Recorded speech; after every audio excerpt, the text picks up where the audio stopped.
I'll first read out the conclusions.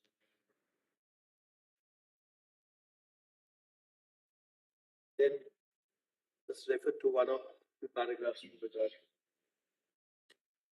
According to the questions of law referred to are answered by stating that the court has limited power under Section 34 and 37 of the 1996 Act to modify the arbitral awards.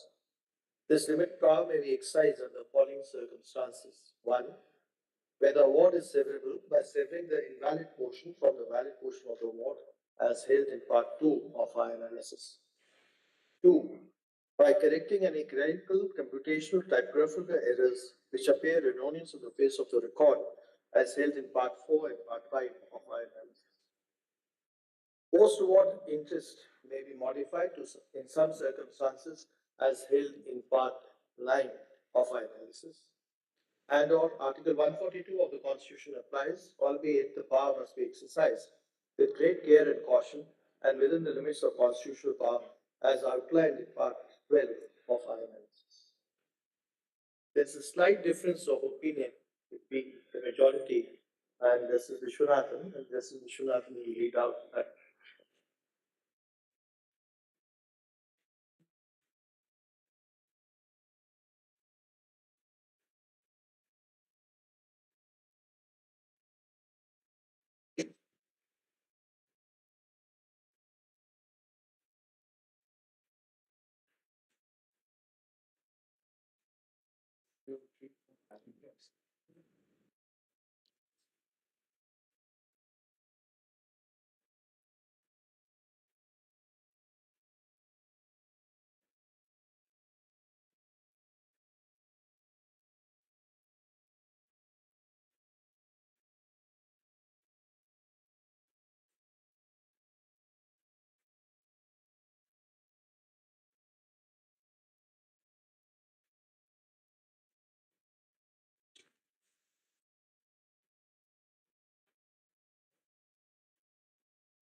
This judgment approaches the issue by maintaining the conceptual distinction between modification and severance.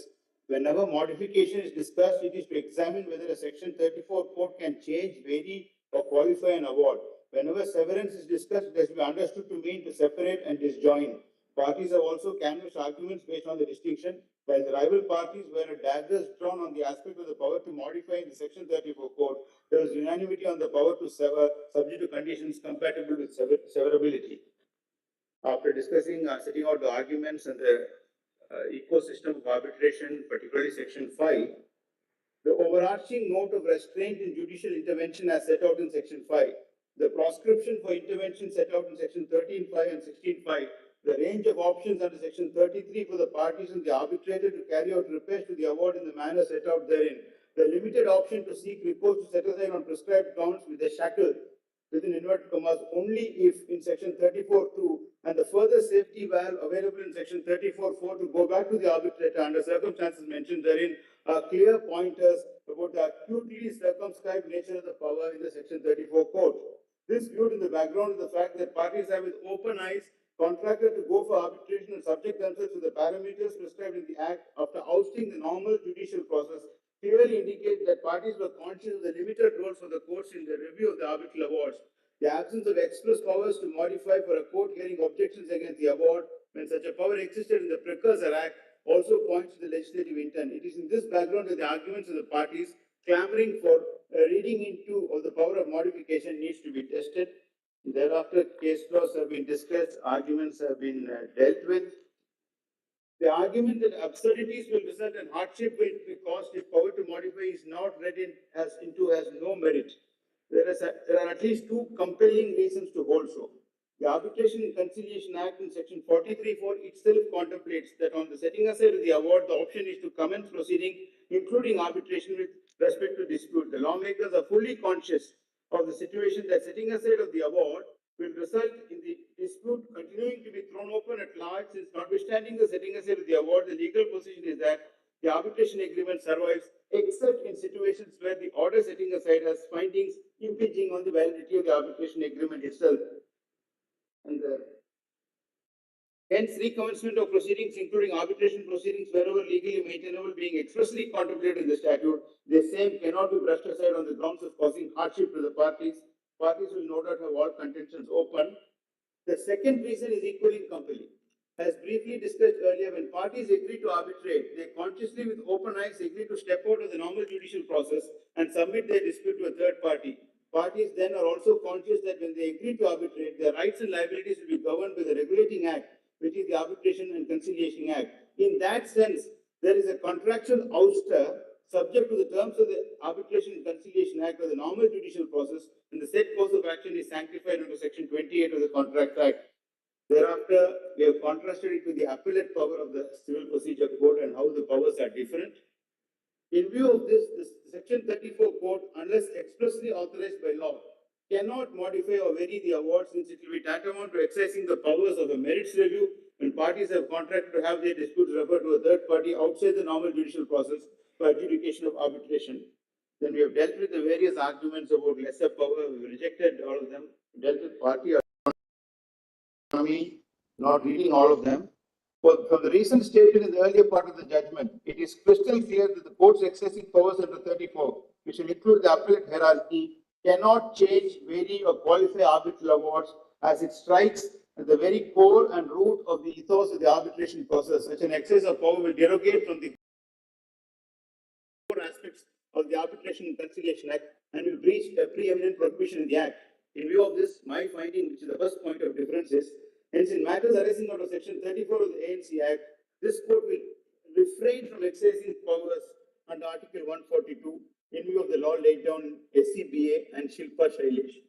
I have also said that it will lead to uncertainties if such a power is reserved at the very end in the litigation process. The other aspect where I have disagreed with the opinion of the learned Chief Justice is on the power to interfere with the post-award interest. I have taken the view that the power option is to remit the matter under Section 34(4) to leave the arbitrator to do the correction. And I also flagged the concern raised at the bar that it could result in complication in enforcement of awards internationally, because there is a conceptual distinction between enforcing a foreign judgment and enforcing an award. And I have since had the benefit of reading the judgment of the Honorable Chief Justice. In my judgment, I have independently given my reasons on each of the issues arising herein. The judgment of the Honorable Chief Justice grants power to the Section 34 Court to modify the post-award interest. I am not able to agree with the said view for the reasons stated herein above. Equally, the judgment of the Honorable Chief Justice permits the excess of power under Article 142 of the Constitution to modify the award, though it has been stated in the judgment that the power must be exercised with caution. Here again, I am not able to agree with the said view for the reasons stated in my judgment. Conclusion: the court exercising power under Section 34 and the courts hearing appeals thereunder have no power to modify an award. The power to modify is not a lesser power to that of the power to set aside, as the two operate in separate spheres and are not of the same genus. The inherent power under Section 151 CPC cannot be used to modify awards, as it will be contrary to the express powers mentioned in Section 34. Similarly, there is no scope for applying the doctrine of implied powers to modify the award. Article 142 of the Constitution will not be exercised by the court to modify awards caused by arbitrators, as is well settled that the Article 142 power cannot be used to give a go-by to any substantive statutory provision. Interest awarded also cannot be modified in excess of powers of setting aside, and the course of action under 34(4) will have to be adopted as discussed in the judgment. Hakim Supra is not per imperium insofar as it held that Section 34 Court cannot modify the award. It will be read with only the exception made in the judgment now. On the principle of actus curia nevenum gravavit, computation, clerical and typographical errors or other errors of similar nature is permissible to be corrected by Section 34 Code. Kirari Malik does not lay down the correct law insofar as it holds that the request under 34(4) to the court by a party to grant an opportunity to the arbitral tribunal to resume proceedings or to take such other action as to be in writing. Even an oral request under 34(4) can be entertained by the court.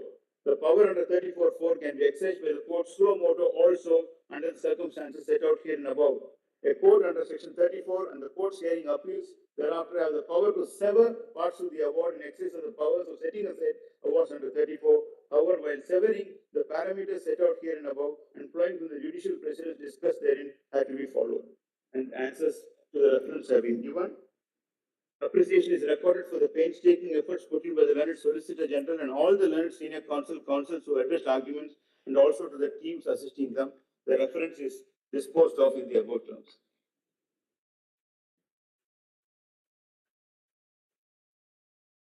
Immensely grateful.